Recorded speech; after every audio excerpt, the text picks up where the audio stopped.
Good evening to all of you. आज का topic चलेगा एक्सरसाइज नंबर 7.2 है और आप लोग सारे बच्चे सिर्फ ध्यान से समझिएगा। ये क्वेश्चन आपका एग्जाम में आएगा और इसी टाइप का क्वेश्चन आएगा। तो मैं दो क्वेश्चन लिया हूँ, उठाया हूँ इस चैप्टर से दो क्वेश्चन, वो दोनों क्वेश्चन को मैं सॉल्व करके बता देता हूँ क्वेश्चन कैसे आता है। हालांकि क्वेश्चन आपको थोड़ा सा ट्रिकी क्वेश्चन देगा, इतना सिंपल क्वेश्चन है, थोड़ा सा ट्रिकी क्वेश्चन देगा, लेकिन मैं आपको कुछ बता देता हूँ क्योंकि मुझे शुरुआत करना पड़ेगा, वो थोड़ा बेसिक से शुरू करना पड़ेगा। कोई बात नहीं, अपने आप को सबको कंफर्टेबल में लेके जाना है और ध्यान से समझिए, समझ में आ जाएगा। अभी का टॉपिक क्या है, उस बिंदु का निर्देशांक ज्ञात कीजिए। मतलब आपको एक बिंदु का निर्देशांक ज्ञात करना है। निर्देशांक को इंग्लिश में हम लोग बोलते हैं कोऑर्डिनेट। कहता है जो बिंदुओं मतलब एक से ज्यादा बिंदु, मतलब तथा के पहले वाला बिंदु का नाम था ए, मान लो पहला बिंदु, इसका नाम है -1,7। आप लोग सारे बच्चे मेरी बात को समझिएगा। और क्या है, बी का वैल्यू दिया है मेरा 4, -3। सारे बच्चे ध्यान से सुनेंगे। ये मेरा है x1, y1 और ये मेरा दिया हुआ है x2, y2। आप लोग समझिएगा, यहां पर दिया 2:3, यानी कहने का मतलब 2:3। अब हम लोग इसको बोलेंगे एक नया सवाल m1:m2। आप लोग के सामने एक नया क्वेश्चन है, ध्यान से समझेंगे। m1:m2। तो अब हम लोग बात क्या करेंगे, m1:m2 जब आता है क्वेश्चन तो हम लोग इसका दो वैल्यू निकालते हैं। एक पहला वैल्यू निकलता है x का और दूसरा वैल्यू निकलता है y का। सबसे पहला वैल्यू निकलता है x का और दूसरा वैल्यू निकलता है y का। दूसरा वैल्यू निकलता है y का। कहने का मतलब x = x का फॉर्मूला होता है, क्या होता है जानते हैं, m1x2। अगर m1 लिखे यहाँ पे x2 होगा, m1x2 plus m2x1 by m1 plus m2। x का वैल्यू हो गया निकालने का। एक होता है y बराबर m1y2 plus m2y1 bye m1 plus m2। मेरी बात को समझिएगा सिर्फ।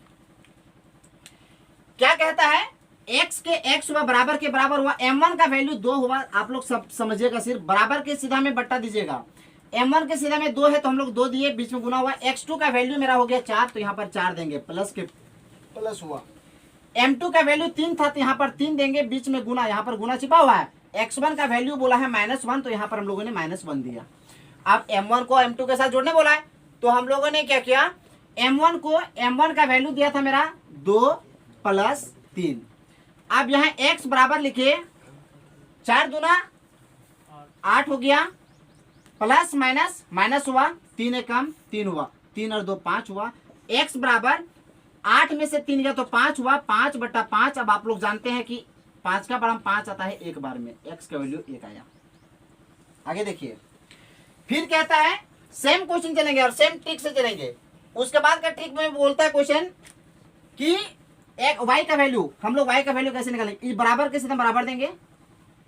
m1 का वैल्यू आप लोग जानते हैं 2 हुआ, बीच में गुना हुआ, और y2 का वैल्यू जो हुआ -3 हुआ तो यहाँ पर हम लोगों ने -3 दिया, प्लस m2 का वैल्यू हुआ 3 तो यहाँ पर 3 दिए, बीच में गुना हुआ। y1 का वैल्यू हुआ मेरा 7 तो यहाँ पर 7 देंगे। m1 प्लस m2, m1 का मान हो गया 2 + 3 बराबर हुआ 2 तिया 6 हुआ, प्लस हुआ 7 तिया 21 हुआ, 3 और 2 5 हुआ, बराबर देंगे। माइनस प्लस घटाएंगे, 21 में से 6 जाएगा तो 15 बचेगा, क्योंकि माइनस प्लस घटाते हैं लेकिन चिन्ह देते हैं अधिक संख्या वाला। अधिक संख्या आप जान रहे कि 21 के पहले प्लस है तो प्लस का चिन्ह यहाँ छिप गया। ये 5 हुआ। आप बताइएंगे 5 का बड़ा में 15 आता 3 बार में, ये मेरा y का वैल्यू निकला। हम चाहेंगे तो सभी में y ले देंगे, y लिख दिए।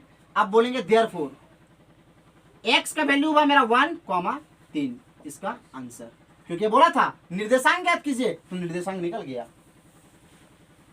आगे में बात करते हैं, तथा उस बिंदु का निर्देशांक ज्ञात कीजिए। निर्देशांक बोला फिर निकालने के लिए। फिर देखेंगे तथा के पहले वाला, ये हुआ a का वैल्यू, इसका नाम था 8, -1 और b में हुआ 8,7। आप लोग जानते हैं ये हुआ x1, y1 और ये हुआ x2, y2। आप लोग जानते हैं बाबू कि 3:1 अगर है तो समझिए m1:m2 हुआ। देखिए हम लोग x का वैल्यू निकालेंगे। x का फॉर्मूला होता है क्या, m1x2 plus m2x1 by m1 plus m2। ध्यान से देंगे, m1 का वैल्यू जो मेरा हो गया वो 3 हुआ, अब बीच में गुना होगा क्योंकि यहाँ पे बीच में गुना छिपा हुआ है। x2 बोला, x2 का वैल्यू 8 हुआ, प्लस हुआ। m2 का वैल्यू मेरा 1 हुआ, बीच में गुना देंगे, x1 का वैल्यू 8 हुआ, 8 दिए। अब m1 का मान हुआ 3 प्लस 1। ध्यान से देखेंगे, ये बाय देंगे यहाँ बट्टा, 3 8 24 होगा, प्लस हुआ 8 एकम 8 हुआ, 3 एकम 3 हुआ। ध्यान से देखेंगे, 24 और 8 सॉरी 3 और 1 4 हो जाएगा यहाँ पे, 24 और 8 32 हुआ, 32 लिखे, ये 4 के 4 हुआ, 4 का पारा में 32 आया, 8 बार में ये मेरा निकला x का वैल्यू। हम लोगों ने क्या किया, x को यहाँ पे ऐसे कर दिया, बंद कर दिया हॉल में। अब यहाँ पे एक लाइन खींच देंगे, यहीं पे लिखेंगे y is equal to m1 y2 plus m2 y1 by m1 plus m2। ध्यान से देखेंगे, m1 का वैल्यू जो हो गया वो हुआ 3, बीच में गुना, y2 का वैल्यू हो गया 7 प्लस m2 का वैल्यू हो गया 1, बीच में गुना, y1 का वैल्यू हो गया -1। आप लोग को सभी को समझ में आता होगा। m1 का वैल्यू हो गया 3 प्लस और m2 का वैल्यू हो गया 1, तो यहाँ पर 1 देंगे। सीधा में देखिए, सीधा में यहाँ y हो गया, यहाँ भी y हो गया, 7 या 21 हुआ, ये पहले y खींच देंगे, प्लस माइनस माइनस हुआ, 1 एकम 1 हुआ, 3 और 1 4 हुआ, y बराबर 21 में 1 गया तो 20 बचा, बट्टा में 4 हुआ। अब y बराबर आप जानते हैं चरका पड़ा में 20 आता है 5 बार में, y का वैल्यू 5 निकला। बोलेंगे देयरफॉर यहाँ पर 8,5, क्योंकि शुरू वाला x का वैल्यू होता है, दूसरा वाला y का वैल्यू होता है। ये ठीक है, यहीं तक, नेक्स्ट आगे।